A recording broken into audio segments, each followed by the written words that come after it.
So I'm very aware that it's been a very long day. So just to say what the intention of this wrap-up session should be, I was asked to provide a summary of the main messages, and not just of the presentations, but of the workshop discussions. And of course, to do that, you'd almost need to double the length of the session. So what I've tried to do is to give you, in a sense, a rather personal summary of what I think were some of the key points that at least occurred to me as I listened through the day. But I apologize in advance to those of you who feel maybe that their messages are not included in this particular summary. But just to say that there will, of course, be a longer workshop report where every viewpoint can be taken into account. I've used initials just as an aid memoir to myself, so don't pay much attention to those. And then finally, just to say that if I have misrepresented a viewpoint, or if there's an additional reference that people would like to add, then of course, please do use the chat function, and we can take those into account in the final write-up. So Tassos Handiotis opened the workshop this morning by referring to these two initiatives that were announced in the Farm to Fork strategy. So one was that the Commission will assess the resilience of the food system, and secondly, that it will develop a contingency plan for the EU to be activated in the event of crises affecting food supply and food security. And I find it quite interesting that actually these two initiatives are seen as somewhat separate. They're of course linked, but they are presented, and the timing, in fact, is going to be somewhat different. So the contingency plan will seek to improve the preparation for any type of crisis that could significantly affect food security in the EU, and look at coordination across policy areas relevant to the food system. And then there will be a subsequent legislative proposal on sustainable food systems, which will contain options to strengthen the resilience of food systems. So looking first at the contingency planning, I'm not quite sure why that went to animation, but anyway. So according to the Commission roadmap, the focus of the contingency plan is to be on the procedures to be followed in times of crisis. So there will be a sort of common EU food crisis response mechanism. And I was struck by, for example, alternative definitions of contingency planning that were presented in the workshop. For example, Kirsten Eriksson gave perhaps a somewhat wider definition of contingency planning as a continuous process with the aim to build crisis management capabilities, abilities, and readiness. And with the diversity of speakers coming from different academic disciplines, from different practical experiences, there was a range of vocabulary used, and I think it will be helpful to try to clarify whether these are all used in the same way, whether they refer to the same concepts, or whether there are subtle differences between them. So, for example, we have contingency planning, we have crisis management, we have risk management, we have disaster planning, resilience management. And it was suggested that contingency planning is the preparedness part of crisis management. But as I say, I think it will be helpful to clarify that in the ongoing work.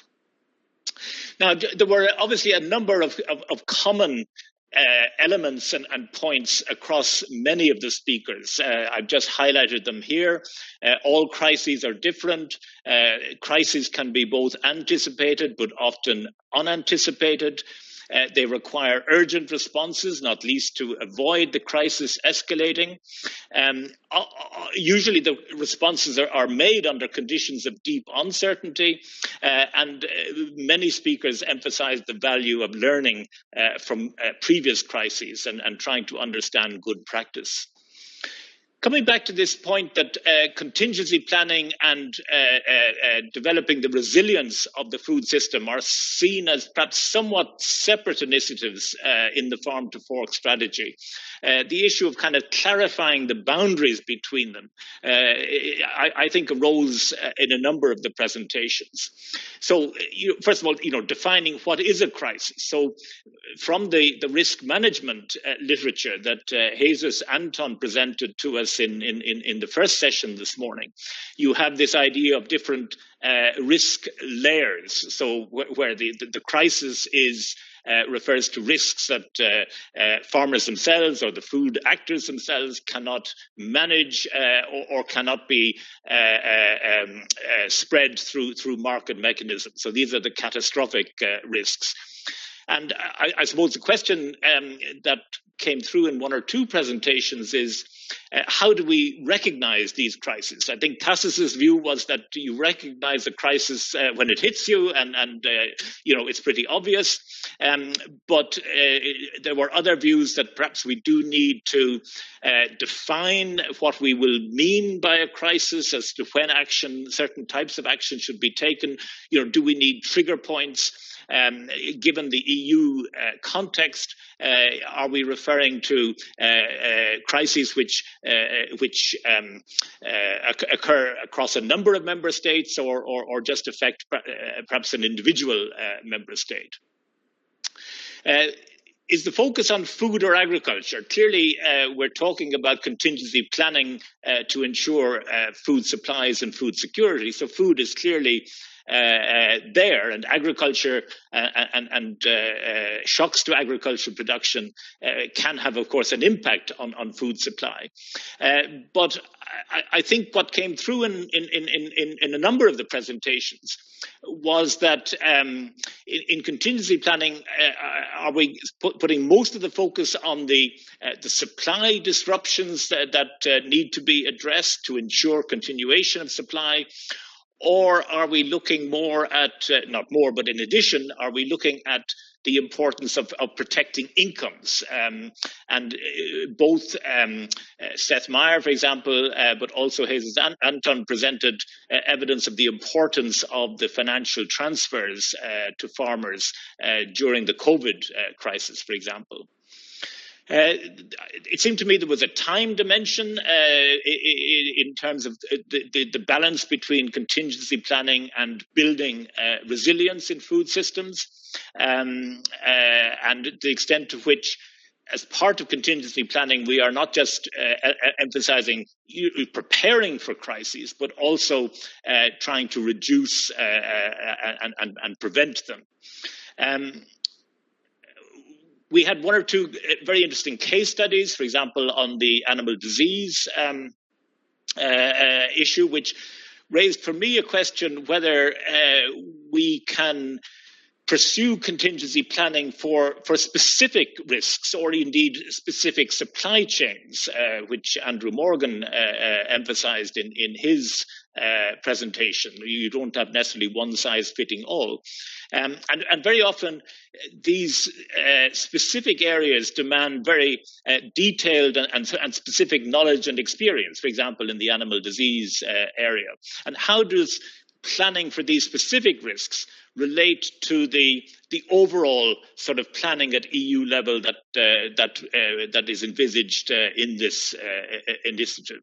And one possible link, I suppose, which Catherine Baldwin raised is there maybe just ensuring that all sectors have plans in place is one way to try to make that link. The role of trade, both in terms of immediate responses, Bettina Rudolph highlighted that in terms of COVID, but also in terms of building longer-term resilience, where Leanne Jackson came with many very useful suggestions. Let me just move on to what I thought was a really interesting session that we've just had, which was on the coordination processes. And again, Kirsten highlighted that contingency planning processes are just as important as the contingency plans themselves. So what the Commission appears to envisage is that the focus will be on a set of procedures to be followed, this common crisis response mechanism, which would be envisaged as a permanent forum with member states and possibly private sector participation. So what were the insights from the presentations that certainly I picked up? The importance of ensuring greater coordination to organize concerted responses to future crises. And these should be participatory and collaborative. David has just emphasized the importance of building trusted networks. Which actors to include, and given the EU context again, we have this multi-level governance. So we had a number of presentations which emphasized the issues that raises, including Jarle just in the last session.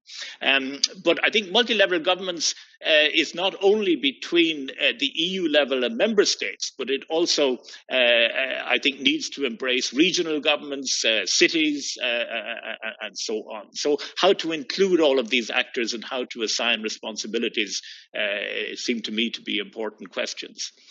And we had some very interesting discussion.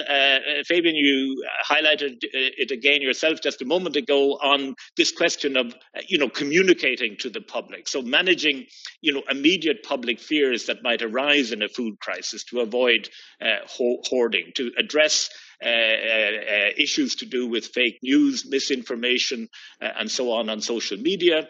And the interesting suggestion there from Anya that, perhaps this needs specialist communication skills in the future.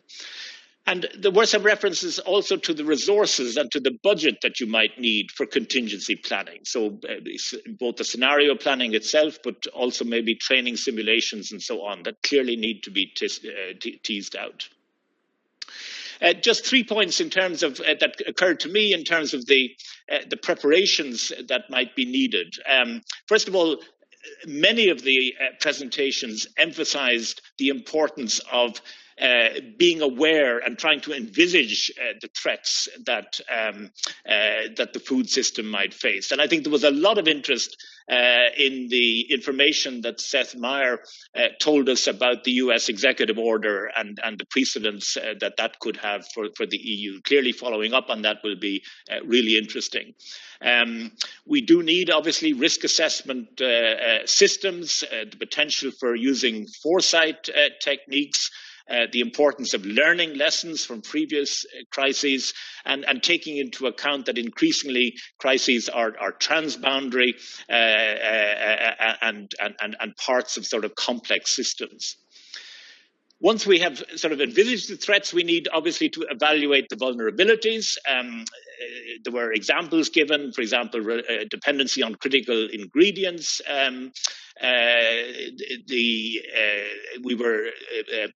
Miranda Moyvissen explained to us the sort of technicalities of monitoring resilience at farm level and how granular you would need to get, because she emphasized the fact that there were large differences across farm systems and across countries.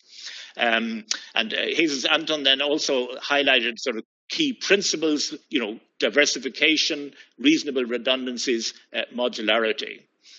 And then on the sort of once the crisis hits, then obviously we need to monitor both the threats and the evolution itself. So Bettina told us, gave us a really interesting presentation, I thought, on the importance and the potential value of early warning systems to provide near-time alerts.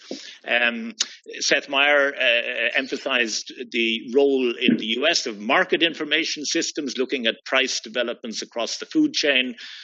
Jesus Anton referred to science-based decision support tools and platforms.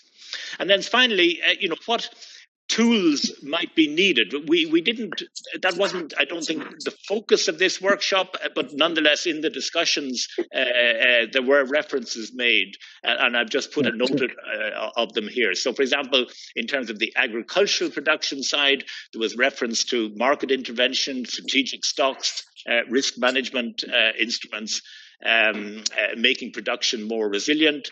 In terms of supply chains, Andrew emphasized the ever tighter integration of the different stages and the sources of a supply chain risk. Seth Meyer referred to the US administration intending to address market concentration, the potential for shorter supply chains, but on the other hand, also ensuring that product can move easily both within regions and between regions. So I've used a couple of slides. You may have seen them. These I've taken from 2 famine memorials that are in my home city of Dublin. Fabian, let me just conclude at that point and hand the mic back to you.